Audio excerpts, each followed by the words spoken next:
Marso, sakto isang linggo bago ang State of the Nation Address o yung sora ng Pangulo, uusisain natin ang ilang isyong posibleng gustong maringgan ng mga update at solusyon po mula sa gobyerno.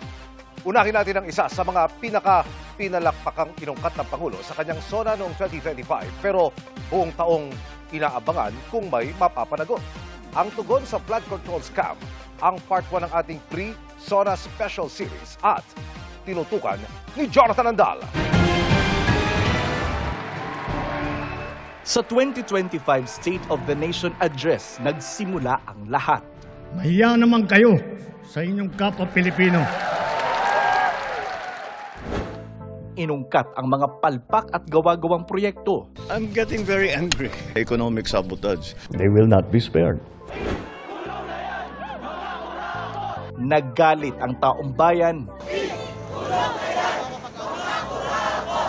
Siya po ang kumakausap sa lahat ng politiko na involved dito. Kaliwat kanan ang mga investigasyon. So, safe ka. Safe ka na. Sigurado po. May mga inaresto. Happy, yes. Ma'am, sandali lang po. Sandali lang po, ma'am. May nagbalik ng ninakaw na pera. At trahedyang hindi inaasahan. Pero makalipas ang isang taon, may nasingil na ba? Kailangang may managot sa naging matinding pinsala at katiwalian. Andito po ako sa Barangay Frances sa Kalumpit, Bulacan. Ito po yung flood control project na in-inspection last year ni Pangulong Bongbong Marcos. Hinawakan niya pa ito. Nakapa niya na nadudurog sa kamay niya yung semento. Yung simento rito, natutulog sa kamay. Pinuna rin ng presidente noon itong tinatawag niyang isla sa gitna ng ilog. After a year, meron pa rin pong isla. Pero may dredging activity na sa ilog at ginigiba na po yung lumang dike at tinatayuan na ng bago. Makalipas sa isang taon, binabaha pa rin kayo? Opo, hanggang ngayon po, yung high tide, wala pong pinagbago. Ang pansamantala muna nilang solusyon sa baha, taasan ang kalsada. Yung ilang mga bahay dito, tulad po nito, tinataas na rin yung tapat ng kanilang mga bahay, tinatambakan na po ng mga lupa para daw pumantay doon sa gagawing kalsada. Ano ang gusto nyong marinig sa susunod na sona ni Pangulo? Sana po matupad yung ano po dito na hindi na kami binabaha. Ikulong yung dapat na may kasalanan.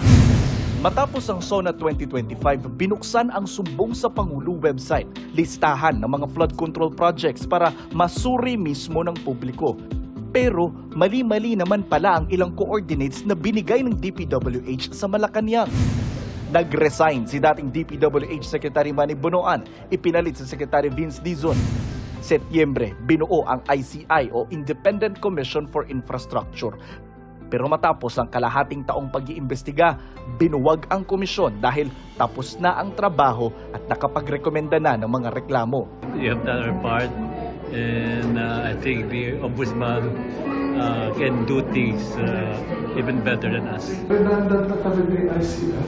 Pero ang Dean ng Ateneo School of Government nakulangan sa ginawa ng ICI. Hindi nila inilabas yung report, no? So ibinigay lamang sa ombudsman yung report. Pero pagkatapos noon, parang nag-fizzle out, wala kayong report. Ano ngayon yung nangyari, no? Ano ngayon yung recommendation na ginawa nyo? Bakit parang sikreto? Nang italagang bagong ombudsman si Jesus Crispin Rimulya, may mga kinasuhan.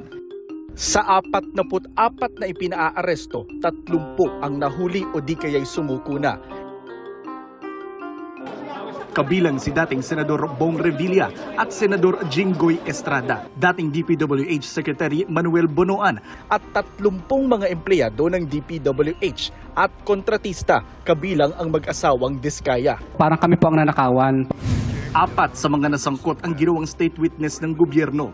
9 naman ang at-large o pinaghahanap pa, kabilang si dating Congressman Zaldico, na inanunsyo ng Pangulo na naaresto sa Czech Republic pero wala na roon ng puntahan ng Justice Secretary at nakapag-apply na ng asylum sa France. Nasa fact-finding naman ng Ombudsman sina Senators Chiza Escudero at Joel Villanueva, pati isang COA Commissioner at ang 3 kongresistang kontraktor.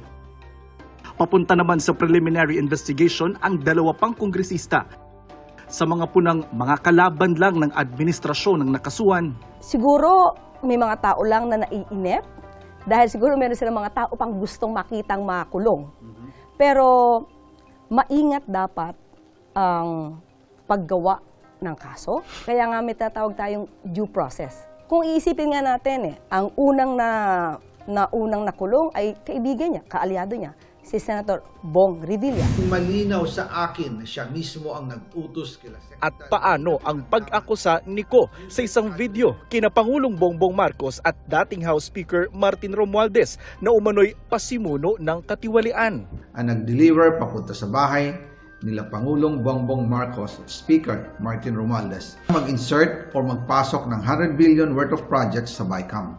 Kung talagang racket ko yun, ba't ko sisirain yung racket ko? Di ba? That makes absolutely no sense. Kung hindi ko sinabi yung sinabi ko sa SONA, wala tayong pinag-uusapan na ganito. I am the one who exposed all of this. How can I be the mastermind? The budget does not begin in the House. It begins in the executive. I will not be the fall guy for other people's corruption. Pero aminado ang ombudsman sa bagal ng usad ng kanilang investigasyon kay Romualdez. We're very close to filing the plunder charges. Mahirap kalaban ang maraming magagaling na abogado at maraming pera. Sabihin ko sa inyo yan. Ako, aminado ako dyan.